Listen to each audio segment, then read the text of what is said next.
مقام پہ یہ بھی فرماتے ہیں کہ عمل کرنے والا سکون میں ہوتا ہے، بے عمل بندہ بے چین ہوتا ہے۔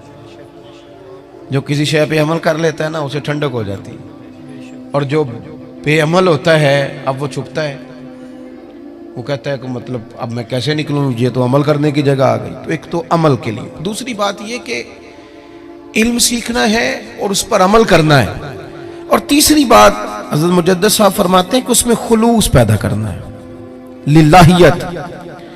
آپ اگر زندگی میں بندے راضی کرنے کے لیے نکلیں گے تو سوال ہی پیدا نہیں ہوتا آپ خوش ہو سکیں لوگ آپ سے۔ کیوں کہ مولا علی شیر خدا کرم اللہ تعالی وجہ الکریم فرماتے ہیں میں نے لوگوں کو اس طرح پایا ہے جس طرح نفس کی شرارتیں ہوتی ہیں، ادھر سے لوگوں کو گھیر کے لاؤ بھیڑوں کو، ادھر والی کو تو ادھر والی نکل جاتی، اور ادھر والی بھیڑوں کو گھیر کے لاؤ تو ادھر والی، آپ کتنا کو راضی کریں گے؟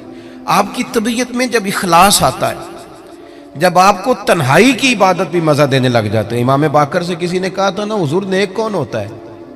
تو فرمایا جو اکیلے میں نیک ہو۔ لوگوں کے سامنے تو سارے نیک ہوتے ہیں، میں بھی خوشبو لگا کے پگڑی باندھ کے آیا ہوں، پتہ تو تب چلے گا کہ جب سویرے میں اٹھا فجر کے لیے تو میں نے کس ذوق سے وضو کیا، میں نے کس درد سے مصلی بچھایا۔ آپ کی تنہائی، آپ کا خلوص، للہیت کتنی ہے آپ کے اندر، للہیت کتنی ہے۔ حضرت عمر فاروق رضی اللہ تعالیٰ عنہ فرماتے ہیں کہ 3 دن ہوئے تھے حضرت صدیق اکبر کے وصال کو، اور میں خلیفہ بنا، مجھے 3 دن ہو گئے تھے۔ میں مسجد نبوی کے باہر ایک کونے میں بیٹھا تھا تو 2-3 چھوٹی چھوٹی بچیاں آ گئیں۔ مطلب سوال ہی نہیں پیدا ہوتا، میں خطیب ہوں مسجد کا، تو کوئی بندہ مجھے کہے کہ جناب مولوی صاحب یہ ذرا چارے والی گٹھڑی ہے تو میرے سر پہ رکھا دو، اس کی جرت ہے وہ کہے؟ پتہ نہیں میں پیر صاحب ہوں، اتنی طاقت تیری، تو نے مجھے کہہ دی ہے؟ طاقت ہے کسی کی کہ وہ کہہ سکے جناب حضرت ذرا نیچے اتریے گا، مہربانی کیجئے گا، اور یہ کچھ چیزیں ہیں میرے ساتھ اٹھوا کے ذرا وہاں تک پہنچائیے سواب۔ پیر صاحب یہ کام کریں، وہ تو گھر کا سودا نہیں لاتے، ان کے تو جوتے کوئی اٹھاتا ہے؟ ممکن ہے؟ سوال ہی نہیں پیدا ہوتا۔ اور پھر ایم پی اے صاحب کریں، اور کونسلر صاحب کریں، اور ٹیچر صاحب کریں، یہ تو ہم نے تو مزاج ہی اور بنا لیا، زمین پہ بستے ہی نہیں ہم لوگ۔ ہر بندے نے اپنی اپنی شان کا تعین کر لیا، اس کی اپنی اپنی عظمت ہے، اس میں وہ بند ہو گیا۔ حضرت عمر کہتے ہیں بیٹیاں چھوٹی چھوٹی، کپڑے پرانے، کہنے لگی چچا خلیفہ بنے ہو؟ میں نے کہا ہاں۔ تو کہنے لگی پھر امیر المومنین ابو بکر عصر کے بعد ہمارے گھر آتے تھے، چلو گے؟ تو میں نے کہا پتر تمہارے گھر کیا ہے؟ کہنے لگی ابا انتقال کر گئے، بھائی ہے کوئی نہیں، ہماری اماں نے کچھ بکریاں رکھی ہوئی ہیں، ابو بکر عصر کے بعد آتے تھے، دودھ دھو جاتے تھے، کچھ بیچ کے گزارا کر لیتی تھیں، کچھ پی لیتی تھیں، وہ ہمیشہ آتے رہے۔ 3 دن سے ان کا انتقال ہوا ہے، میری بہنیں روتی ہیں، میری ماں روتی ہے، چلو گے؟ حضرت فاروق اعظم جھٹ سے اٹھے، داڑھی ساری آنسوؤں سے بھر گئی، پیچھے پیچھے ان بچیوں کے چلنا شروع کیا۔ راستے میں ایک صحابی ملے، عرض گزار ہوئے امیر المومنین کہاں جا رہے ہو روتے ہوئے؟ فرمانے لگے یار یہ ابو بکر میرے لیے رستہ کتنا مشکل کر گیا، اتنا مشکل، اتنا خلوص بتایا ہی نہیں آج تک کہ عصر کے بعد کسی کی بکریوں کا دودھ بھی دھوتا ہے۔ آپ اپنی زندگی میں وہ والے اعمال دیکھیں جو اللہ کی بارگاہ میں پیش کیے جا سکیں، اور وہ عمل وہ ہوتا ہے جو آپ نے تنہائی میں کیا اور چھپا کے رکھا ہوا ہے۔ ہم تو جو کچھ بھی کرتے ہیں نا، میری طرح کا بندہ رو بھی پڑے تو وہ بکتا ہے، پیر صاحب جی رو پڑے محفل میں، وہ بھئی یہ تو اس کا اللہ سے رشتہ تھا، اس کو بھی آپ نے بیچ دیا میڈیا پہ، یہ بھی فار سیل ہے، فلانے کو وجد ہو گیا محفل میں، تو وہ اس کا تو اس کے رب کا معاملہ تھا، اس کو بھی بیچنا تھا، یہ بھی چیز فار سیل تھی۔ خلوص کب آئے گا؟ للہیت وہ لوگ کدھر گئے؟ 100 گھر تھے مدینے میں، امام ابو نعیم کی حلیت الاولیاء اٹھا کے دیکھیں، 100 گھر مدینے میں، 100، تھوڑی سی تو آبادی ہوتی تھی، تو 100 گھر سمجھ لیں کہ کور تھا سارا شہر، جن گھروں میں 2 وقت روٹی بھی جاتی تھی، بچوں کے کپڑے بھی جاتے تھے، پتہ کوئی نہیں تھا کون دے جاتا ہے۔ کتنے گھر جی؟ بولیے۔